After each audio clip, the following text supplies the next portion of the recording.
চট্টগ্রামে ঈদের উৎসবের আগে পাল্লা দিয়ে বাড়ছে নিত্যপণ্যের দাম। সবজি থেকে শুরু করে মাংস, মাছ, ডিম প্রায় সব পণ্যের দামই এখন চড়া। এতে বাড়তি চাপ পড়ছে সাধারণ ক্রেতাদের উপর।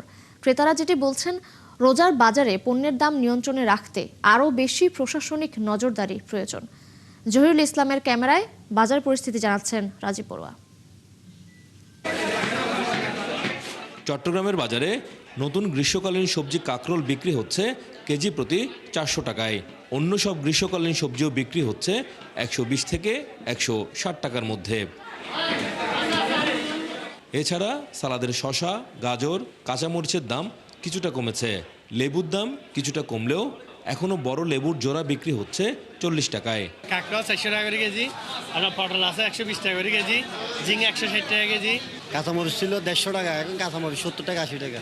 বাজার মূল্য কিছুটা বেশি স্বাভাবিকের চেয়ে, তবে এটা আমাদের কিন্তু প্রতি বছরেরই একটা প্র্যাকটিস যে যখনই ঈদ চলে আসে বা কাছাকাছি আসে দ্রব্যমূল্য বৃদ্ধি পায়। মাংসের বাজারেও একই চিত্র। গরুর মাংসের দাম কেজিতে বেড়েছে 50 টাকা, বর্তমানে বিক্রি হচ্ছে প্রায় 1000 টাকায়। গত সপ্তাহে তো 50 টাকা 950 টাকা বিক্রি করতাম, এখন মাংস 1000 টাকা। আপনার সিনা মাংস 850 টাকা বিক্রি করছি, সিনা মাংস বেচতেছি এখন 900 টাকা।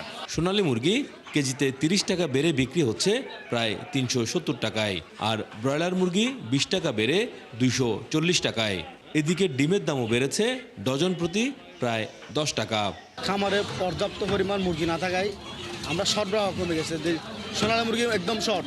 বাজারে যাচ্ছি বলতেছে দাম বাড়তি, কিন্তু ডিম আছে, স্টক আছে, তাও দেখতেছি আরও বলতেছে বাজার বাড়তি। মাছের সরবরাহ কম থাকায় দামও চড়া। ঈদের সময় আপনার দাম বেড়ে যায়, এখানে না বাজারে না শুধু আমরা আরও তো দাম, মাছের দাম বেড়ে যায়। এদিকে ঈদ উপলক্ষে বাড়ছে সেমাই, দুধ, চিনি ও কিশমিশের চাহিদাও। চিনির দাম কেজিতে বেড়েছে 2 থেকে 3 টাকা।